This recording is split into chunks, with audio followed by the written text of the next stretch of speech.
Hello बच्चों, आज बताते हैं हम आपको कुछ इंपॉर्टेंट क्वेश्चन। बात करते हैं, बात करेंगे त्रिकोणमिति की। काफी आपकी वीडियोस पढ़ी हैं, लेकिन उसी में एक छोटा सा पॉइंट और लेते हैं। जैसे फॉर एग्जाम्पल आपके पास ये आ गया cos x बराबर 3/5 है। अब आपको ये बात क्लियर है कि cos x प्लस का दे रहा हूं, या तो ये फर्स्ट में होगा या ये फोर्थ क्वाड्रेंट में होगा। आपको दिया हुआ है ये चौथे में है, तो कहता है मान निकालिए cos x/2 का, या कह दे sin x/2 निकालिए आप। तो देखिएगा cos x को उसके आधे कोण में तोड़ना है। cos 2a का फॉर्मूला आप लोग जानते हो, 2a बराबर 2 cos स्क्वायर a। बहुत इंपॉर्टेंट है, आप ये मत सोचना मैंने आधे तोड़ लेंगे हो गया क्वेश्चन। इसका पॉइंट यही तो है, बहुत टेक्निकल क्वेश्चन है। आधे कोण में टूट गया, cos में लाना है, इसका आधे कोण में तोड़ा, 2 cos स्क्वायर x/2 -1। देखते आइए कितना, -1 को इधर ले गए, 2 cos स्क्वायर x/2 बराबर 3/5 + 1, और cos स्क्वायर x/2 बराबर 2 आ गए, 5 × 5 और 3 8/5, और आपने 2 से काटा, कितना आ गया cos स्क्वायर x/2 बराबर 4/5, और cos x/2 क्या आया बराबर 4 का वर्गमूल 2/√5 और प्लस माइनस। अब यहां पर बात आके फंसी, यही इसमें इंपॉर्टेंट था, प्लस माइनस आ रहा है। अब प्लस में आंसर देना चाहिए कि माइनस में आंसर देना चाहिए, ये कि दोनों में देना चाहिए। ये बात आपको यहां से पता चल रही है। ये चौथे में है, एक्स कोण किसमें, चौथे में, और चौथे का ये आधा आ रहा है। आप चौथे में कोई सा भी एंगल सोच लें, चौथे में एंगल हमने मान लिया 300 मान लिया, 300 का आधा किसमें आएगा 150 दूसरे में। अब ना हम तो 280 मानेंगे, उसका आधा कर लीजिए 140। मतलब चौथे चतुर्थांश में कोई सा भी कोण हो, उसका आधा किसमें आता है, दूसरे में। और जब ये दूसरे में आ रहा है तो दूसरे में कौन सा होगा, cos कैसा होता है, नेगेटिव। तो इसका आंसर क्या होगा, cos x/2 बराबर -2/√5। लेकिन यही बात साइन में होती, यदि इसी चीज को साइन में पूछा। देखिए cos का है, सेकंड में आया, सेकंड में किसका होगा, माइनस का। लेकिन यदि यही cos का आ रहा होता, उसमें साइन के बारे में पूछ रहा होता, तो आप ये लगा रहे होते 1 - 2 sin स्क्वायर x/2 बराबर 3/5।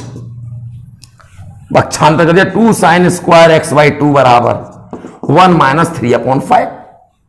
2 sin स्क्वायर x/2 बराबर 2/5, और sin square x/2 1/√5 plus minus.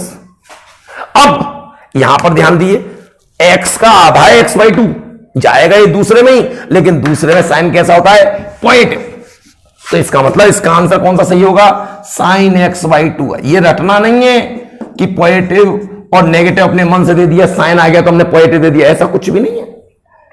यदि यही बात आप जरा विचार करें, यदि कहता है थर्ड में, मानो नेगेटिव देता और थर्ड में बोल देता, और फिर आपसे कहता कि x/2 निकालो, तब भी कहता कि x/2 निकालो, तो थर्ड का आधा पहले में नहीं जाता, थर्ड का भी आधा दूसरे में ही आता है।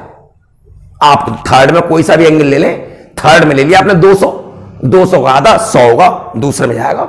आपने 170 ले लिया, उसका आधा भी किस में आएगा, सेकंड में आएगा। तो यही प्रॉपर्टी रहेगी, तो इस बात को ध्यान देना है। अगला बहुत शानदार क्वेश्चन आएगा आपके सामने, वो चीनी का मूल्य बढ़ जाता है और घट जाता है, दाम कितना कम खाएं कि उतना ही इस्तेमाल करें, उसके बारे में चर्चा करते हैं। फ्रेंड्स, छोटी सी एक बात करते हैं प्रतिशत पर।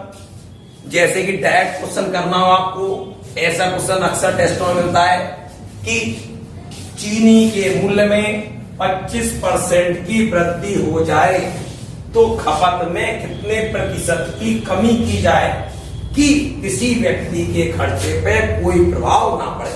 भाई दाम यदि बढ़ रहे हैं तो खर्चा जब कम करेंगे तभी तो कोई खर्चे पे फर्क नहीं पड़ेगा। तो देखिएगा कभी भी प्रतिशत का क्वेश्चन आया तो 100 मान ले आप, 100 रुपए की वस्तु है, 25% बढ़ रहा है, 100 पे कितना बढ़ रहा है 25, कितने की हो गई? 125 की। अब इसका लासा कितना दिखाई दे रहा है जो दोनों में भाग चला जाए? 25 में जमा 4 और इसमें भाग करा 25 का 5, मतलब 4 की वस्तु कितने में हो गई? 5 में हो गई। अब ज्यों का त्यों खर्चा रखना है तो 4 और 5 का लासा होता है 20, तो 5 का यहां गुणा कर दो और 4 का यहां। मैं लासा जरूर आपको सिखा रहा हूं, आपने कहा डायरेक्ट ऐसे हो जाता तो 100 की थी 125 की हो गई। तो आप एक काम करो, यहां 125 लिख दो, यहां 100 लिख दो, सोचो ही मत। अगर कितने प्रतिशत की खर्चे में कमी होगी तो यहां कितने की कमी हो रही है? 25 रुपए की। अब कितने की है? 125 गुणा 100, लासा मासा कुछ नहीं सोचना, तो 5 से 20%। लेकिन मैं आपको थोड़ा टेक्निकल लिखना सिखा रहा था कि लासा भी सिखा दूं। 4 की वस्तु 5 में हो गई, अब 5 की कितने में जाएगी? अब 5 पहले वो इस्तेमाल करता था, अब कितनी इस्तेमाल करनी है उसे? 4। तो कितनी कम इस्तेमाल करनी है? 1। कितनी के पे? 5 पर, और गुणा 100%, 5 से 20 पर, 20%। यदि आपको लासा मासा में कभी अंतर दिखाई दे तो आप सीधे ये करो, जो यहां लिखा है उसे पहले कर लिया करो और इसको यहां कर लो। जैसे फॉर एग्जाम्पल आपको कह दिया जाए कि 40% की वृद्धि हो गई, तो क्या करेंगे आप? 100 की 140 में हो गई। खर्चा कितना कम कर दिया है? तो 140 यहां लिख लो बस, और 100 यहां लिख लो। कितने का अंतर है? 40 का। और कितने की है? 140 गुणा 100, 0 से 0, 2 दूनी 4, 2 से 7 बार, 200/7, 7 दूनी 14, बचा 6, 7 8 56, बचा 4, 7 5 35, नहीं 5, 7 दूनी 14, बचा 6, 7 8 56, बचा 4/7%। माइक नहीं कर रहे।